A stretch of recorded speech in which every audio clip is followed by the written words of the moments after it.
Imagine a world where every human being from the dawn of civilization to today believed in the same God.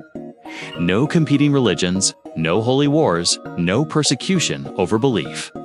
Just one shared spiritual truth passed from generation to generation, unchallenged and absolute. What kind of world would that be? Would humanity be more united or more controlled? More peaceful or more stagnant? Would we still have art, science, rebellion, or even freedom of thought? Or would we be living in a beautifully ordered spiritual utopia, blissfully unaware of the diversity we never had?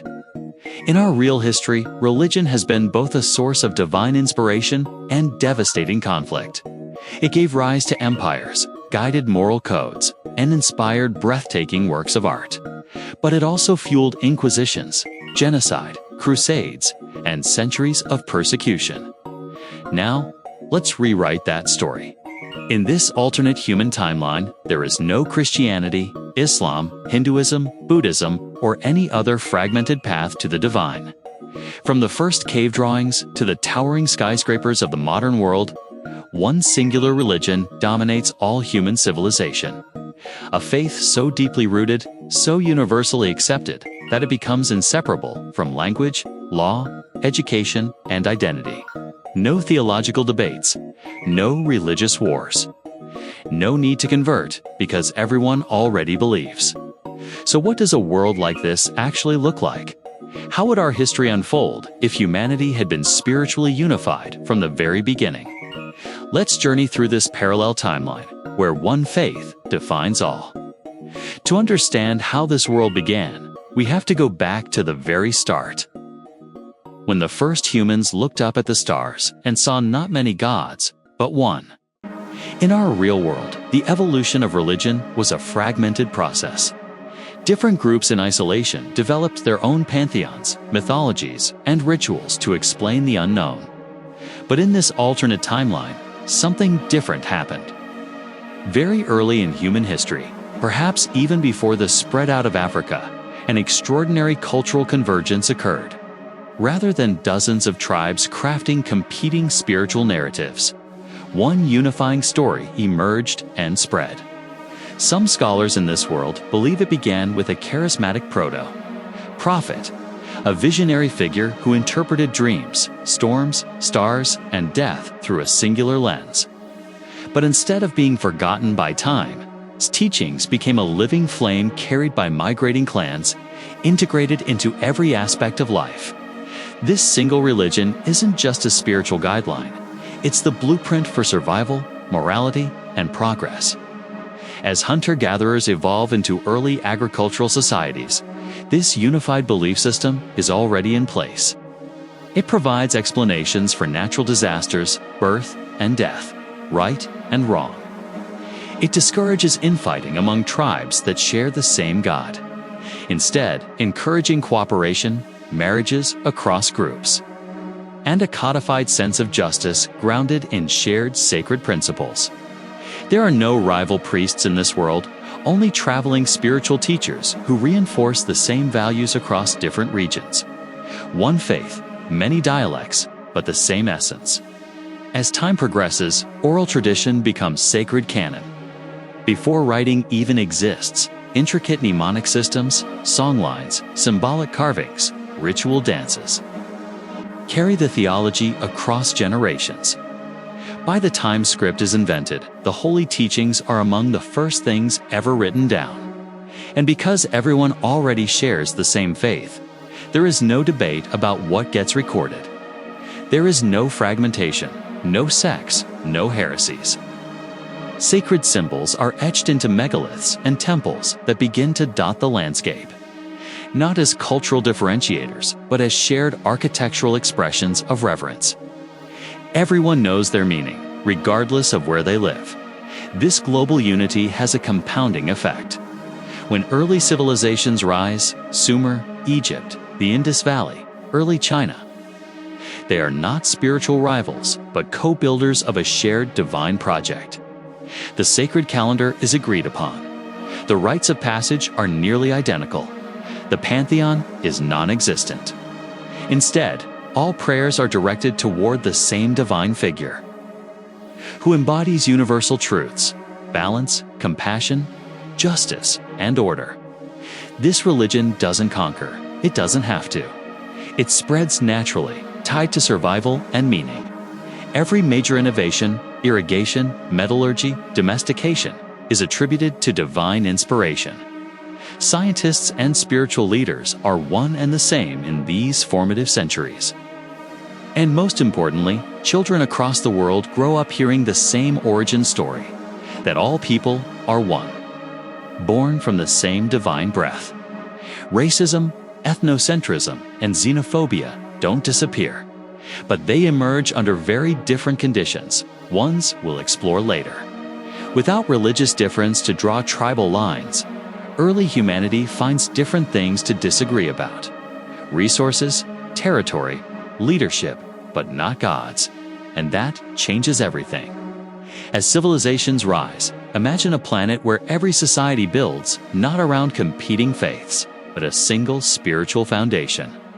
What does culture look like in a world where everyone worships the same?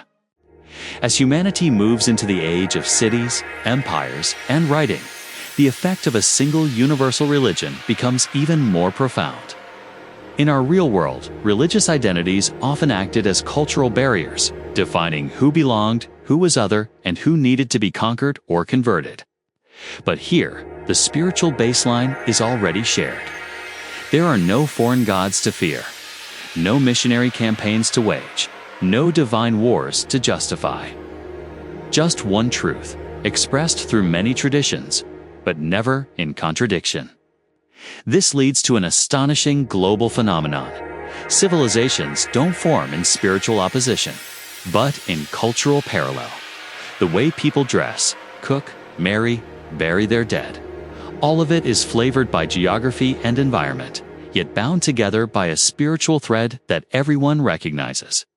You could travel thousands of miles and still find familiar prayers, similar temple architecture, and identical values guiding everyday life. Pilgrimages become a global practice, not to different sacred places, but to a single set of revered sites shared by all. From the jungles of ancient Mesoamerica to the mountains of East Asia, sacred roads and temples converge around a collective idea of holiness. Music, too, takes on a transcendent purpose. Hymns and chants developed in isolated communities align not by coincidence, but by shared design. Imagine a world where nearly every song of devotion, no matter where it is sung, resonates with the same sacred intent. Each voice a harmony in the same global choir. Language barriers still exist, but religious vocabulary often becomes the first bridge between cultures. Sacred words are memorized across borders, much like Latin or Arabic in our own world, but in this timeline, there's no division between competing scriptural languages. Instead, there's a global lingua sacra, a holy dialect that everyone is expected to learn from childhood. It's taught in every village, scribed in every book, and whispered in every ritual. This shared framework makes diplomacy fundamentally different. Leaders negotiate not as representatives of conflicting ideologies, but as stewards of the same moral and theological code. Disagreements still arise over borders, wealth, pride, but they are rarely justified in divine terms. There are no religious justifications for war, no promises of martyrdom, no claims of holy land. Every inch of earth is already holy. Marriage customs reflect this unity as well. Intercultural unions are common and even celebrated as spiritual reunifications. Lineages blur. Identity becomes less about tribe or ethnicity and more about one's role within the shared spiritual narrative. This doesn't erase cultural differences, but it dissolves the fear that difference is dangerous. Art and storytelling also evolved differently. In our real timeline, myths often clashed. Greek gods fought Egyptian ones in metaphor. Norse legends contradicted Christian narratives, and folklore was shaped by what it excluded. But in this alternate world, all stories serve a single mythos. The hero's journey doesn't end in cultural conflict. It ends in universal enlightenment. There is no spiritual colonization, only interpretation. One tribe's dragon is another tribe's sacred guardian. One region's storm god becomes another region's divine purifier. The faith adapts, grows, but never fractures. The absence of spiritual competition allows innovation in other realms. Ethics become globally standardized. Core concepts, compassion, honor, patience, truth, are not debated across cultural lines, but reinforced. Children around the world are raised on the same moral parables, the same 10 commandments, or perhaps 10,000 truths, etched into their minds from birth. Of course, this doesn't mean a perfect world. There are still tyrants, still greed, still jealousy and ambition. But the common religious fabric offers a shared accountability. When injustice occurs, it is not their gods versus ours. It is judged by the same divine standard across all lands. And yet, this spiritual unity also creates new forms of pressure. What happens when one worldview is so dominant that there's no room to question it? We'll get to that. First, let's explore how this single religion doesn't just shape personal lives, but entire systems of power, politics, and law across every corner of the earth. When the divine speaks with one voice, politics can no longer claim moral superiority through conflicting doctrines. In this alternate history, religion is not a force to be wielded by competing rulers. It's the foundation upon which every government is built. At first, in early city-states and tribal confederations, spiritual leaders and political chiefs coexist. But as society becomes more complex, the lines between priest and politician begin to blur. In some regions, theocracy becomes the natural order. Rulers are chosen not through conquest, but through perceived divine favor, confirmed by spiritual councils. In others, a more democratic model emerges, where authority is derived from one's knowledge and interpretation of the sacred law. But regardless of structure, all governance is underpinned by the same spiritual code. Laws are not invented from scratch. They are derived from centuries-old moral edicts believed to be divinely revealed. Theft, murder, corruption, deception. These are not just crimes against the state, but sins against the universal truth. This has sweeping consequences. International law emerges earlier in this timeline because the moral expectations of nations are already aligned. Treaties are sanctified in the name of the one God. Diplomatic negotiations rely on shared scripture. Even enemies on the battlefield often agree on the rules of engagement. Not because they respect each other, but because they both fear divine judgment. But unity doesn't mean harmony. Power struggles persist, because humans will always compete for control, influence, and legacy. Without religious diversity, politics becomes the primary battlefield. Leaders no longer demonize opposing faiths.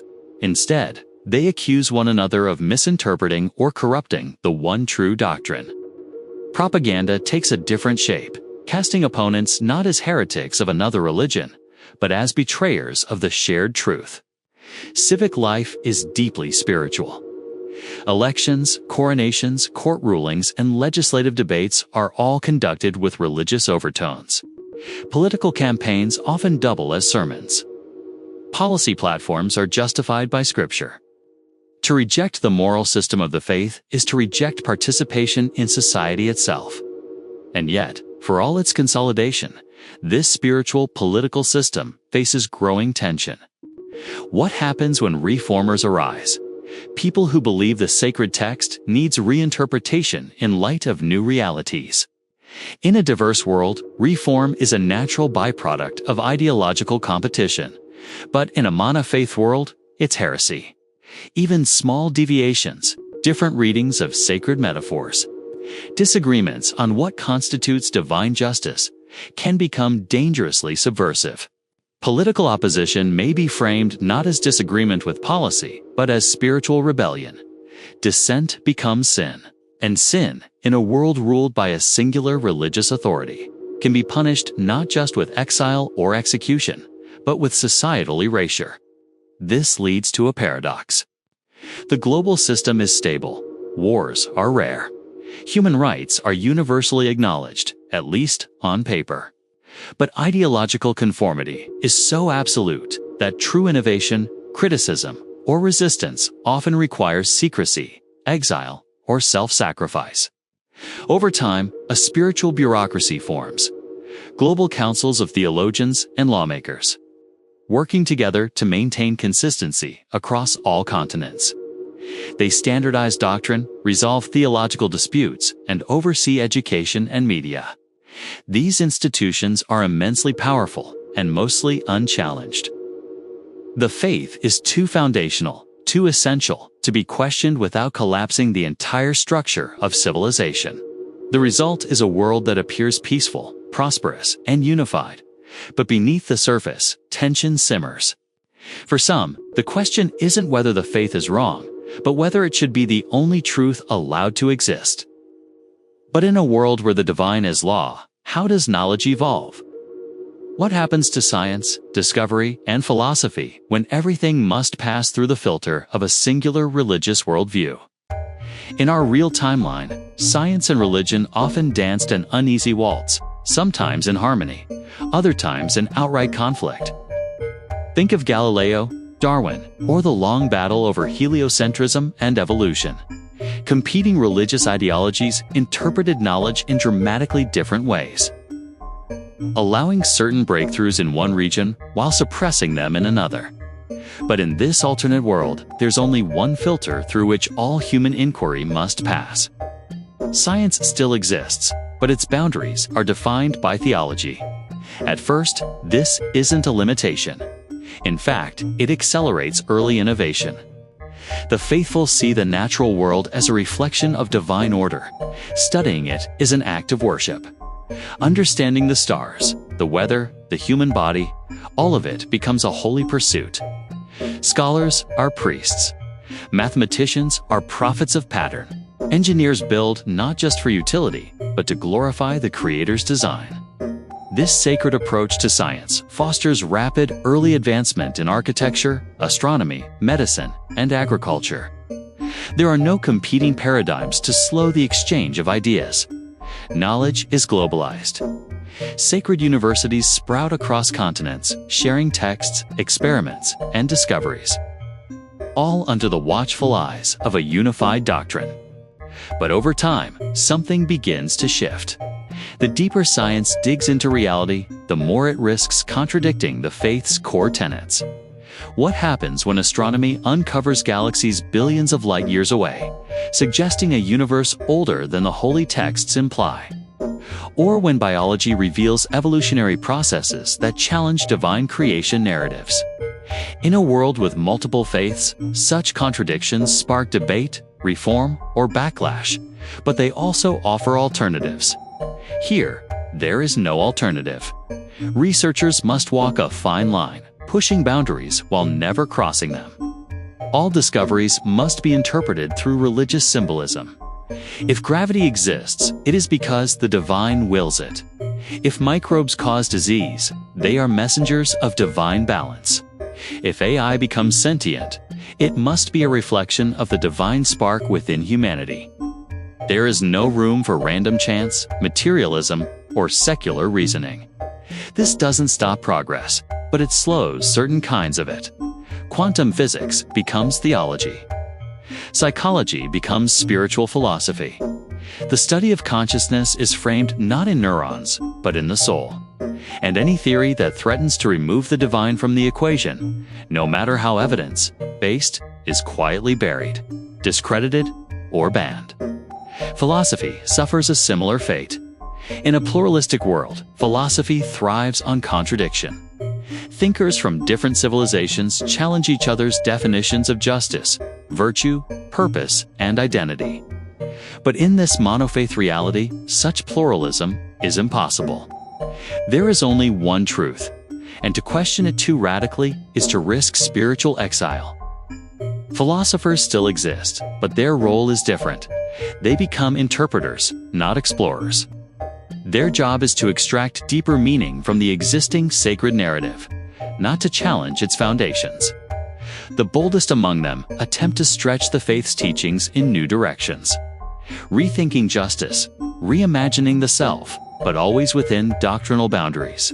A few go further. They ask, what if the faith is incomplete? What if it was never meant to be the only truth? These questions are dangerous. In many parts of the world, they are met with silence. In others, exile. And in the most theocratic regimes, execution. Yet even in this tightly controlled intellectual landscape, resistance quietly grows. Secret societies of scholars and seekers form underground networks. They publish forbidden books. They hold private debates. They question the idea that one religion can hold all the answers in a world as complex as ours. Still, for the average citizen, these tensions are invisible. The sacred worldview frames their entire reality. They see a world of divine harmony, moral clarity, and spiritual purpose. They are taught that science confirms their faith, philosophy deepens it, and curiosity is a holy act, so long as it doesn't challenge the foundation. But the cracks are beginning to show. And as the intellectual world is shaped by this monolithic belief, so too is the creative one. What does human expression look like when every canvas, every instrument, and every story serves the same spiritual vision? In our real world, art is one of humanity's loudest conversations with the divine. From Buddhist mandalas to Gothic cathedrals, from Islamic calligraphy to Yoruba ritual dance, aesthetic expression has always been deeply shaped by religious diversity. But in this alternate reality, where every person in every era has believed in a single faith, the artistic world becomes something entirely different. At first glance, this might sound like a golden age of creativity. No competing doctrines means no religious censorship across borders. Artists, musicians, architects, all working under the same spiritual mandate. Unity in belief leads to unity in purpose. Every sculpture, every painting, every performance is a form of worship, an offering of beauty to the divine. And for centuries, this shared inspiration fuels a breathtaking artistic renaissance. Sacred themes dominate every canvas and mural. Music is composed not for entertainment, but for spiritual elevation. Global festivals celebrate holy seasons with synchronized dance, light, and sound. Across oceans and deserts, humanity sings in one voice, sometimes literally. Architecture especially flourishes under this spiritual harmony. With no rival religions to fight or exclude, holy sites are designed to invite rather than to divide. From continent to continent, temples rise not as defensive statements of difference, but as universal sanctuaries. You could walk from one end of the world to the other and find the same sacred geometry, the same use of light and silence, the same reverence carved into every stone. Fashion, too, becomes unified under spiritual norms. Modesty, ornamentation, and color all reflect theological teachings. Cultural variation still exists. Warm climates dress differently than cold, but the underlying symbolism remains consistent. Every garment carries meaning, every accessory a nod to shared values: humility, purity, sacred identity. But over time, this creative unity begins to show its limits. Because when all art must serve the same spiritual message, the boundaries of expression narrow. There are only so many ways to paint the divine, only so many chord progressions that feel appropriate for worship, only so many stories that align with sacred doctrine. The creativity of artists becomes boxed in, not by law, but by expectation. Innovation is still possible, but deviation is dangerous. A painting that presents the divine in abstract form might be praised in one region and banned in another. A playwright who crafts a tragedy that questions divine justice could be celebrated as a visionary or condemned as a blasphemer. As cultural identity becomes entirely wrapped in religious symbolism, risk becomes taboo. This has consequences beyond aesthetics. Humor becomes tightly regulated. Mockery of the faith is unthinkable. Fictional stories are usually allegorical, always reinforcing virtue, obedience, spiritual struggle. Genres like horror, eroticism, or dystopia barely exist, or are confined to underground creators who work in secret. Even literature becomes formulaic over time. Sacred epics dominate school curriculums. Poets are encouraged to rhyme in holy meters. Folktales evolve, but they all orbit the same moral sun. And eventually, cultural stagnation sets in. Not because people lack imagination, but because they are taught not to imagine anything outside of the faith. Ironically, this leads to a new kind of artistic rebellion. In quiet corners of the world, hidden art begins to emerge. Pieces that ask forbidden questions or depict alternative spiritual realities. Musicians blend sacred melodies with dissonant tones. Painters hide subversive symbols in the background of otherwise orthodox scenes. Writers invent fictional religions, presenting them as ancient myths just rediscovered. These works are not always banned. Often, they are misunderstood or dismissed as irrelevant. But among the curious and the disillusioned, they ignite something profound, a hunger for expression beyond the spiritual framework. Yet for most of humanity, culture remains safely within bounds. The average person sees no need for rebellion. They experience beauty everywhere, in the harmony of sacred architecture, in the daily prayers that punctuate their lives, in the shared songs that echo from mountaintops to seashores. They feel connected, inspired, grounded. But the truth is, that connection comes with a cost. When all creative roads lead to the same destination, entire worlds of possibility are never explored. And for those born with questions too big for the sacred canvas, art becomes not just a tool for beauty, but a weapon of silent resistance. And if even art begins to rebel, what about the people themselves? In a world where belief is universal, what happens to those who stop believing? Even in a world where everyone is taught to believe the same thing, not everyone does. At first, it's rare, quiet, hidden. Most people grow up with the faith woven into every breath they take. Birth, education, relationships, death, all framed within the same spiritual context. For many, questioning isn't just unnecessary, it's unthinkable. But for a few, something doesn't sit right. Maybe it's a contradiction in a sacred story. Maybe it's the brutality of divine justice applied to someone they love. Maybe it's just a lingering feeling. What if this isn't the whole truth? And that seed of doubt, it's enough to make someone dangerous. In our real world, religious dissent often created new religions, splinter groups, reform movements, rival prophets. But in this alternate timeline, there's no room for that. The faith is not one of many. It is the faith. To leave it isn't to convert, it's to fall into the void. So dissent doesn't create denominations. It creates outcasts. The first unbelievers are treated not as threats, but as tragedies. People who've lost their way, who need spiritual rehabilitation. Communities isolate them, offer prayers for their return, assign counselors to correct their thinking. For some, this works. The shame is enough to bring them back in line, but others don't come back. Over time, underground communities of questioners form: skeptics, agnostics, atheists, heretics. They gather in secret, swap forbidden texts, debate in whispers.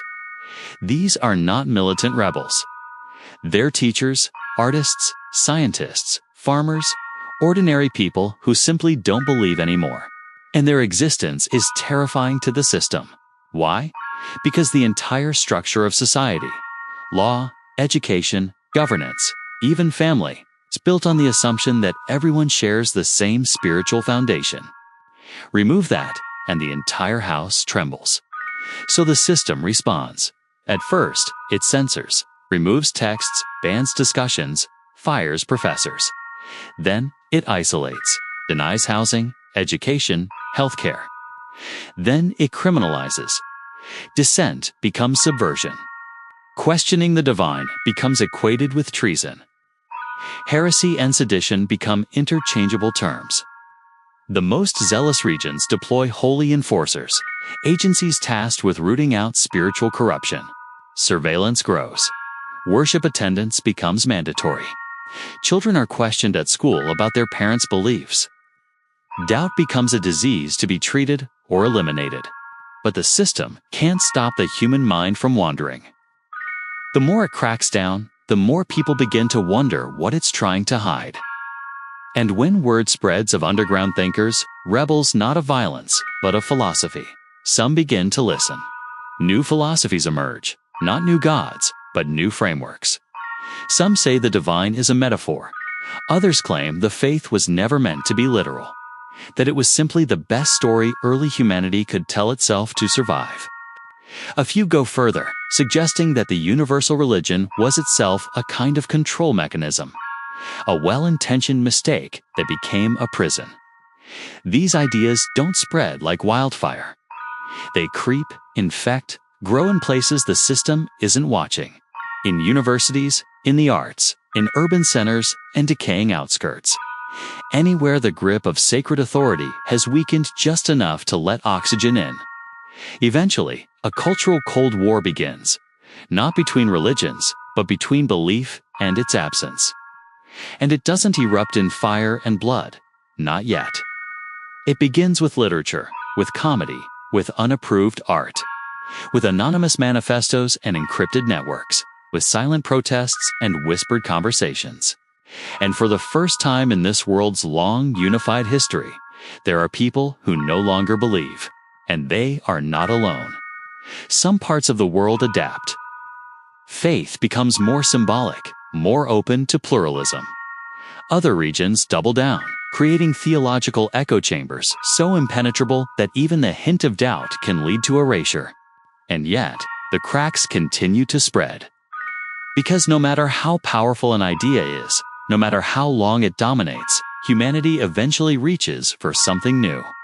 Not because the old idea was evil, but because no truth, however sacred, can hold every human mind forever.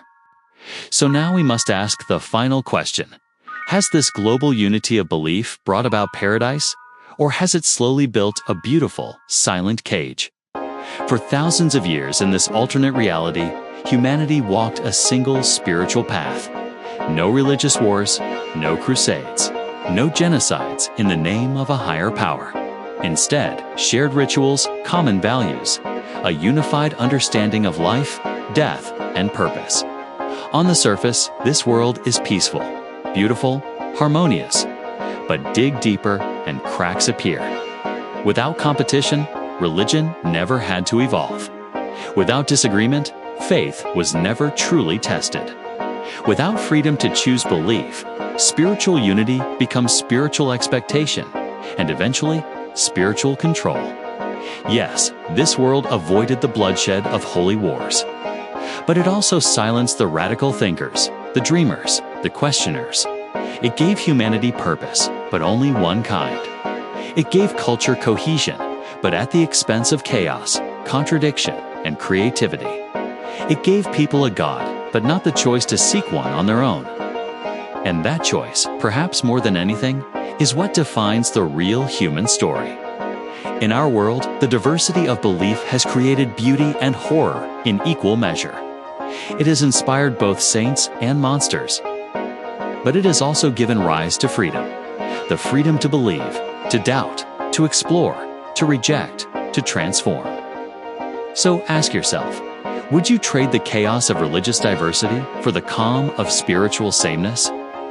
Would you rather live in a peaceful world built on one unquestioned truth, or a messy one where every soul must seek its own? There is no right answer, only possibilities.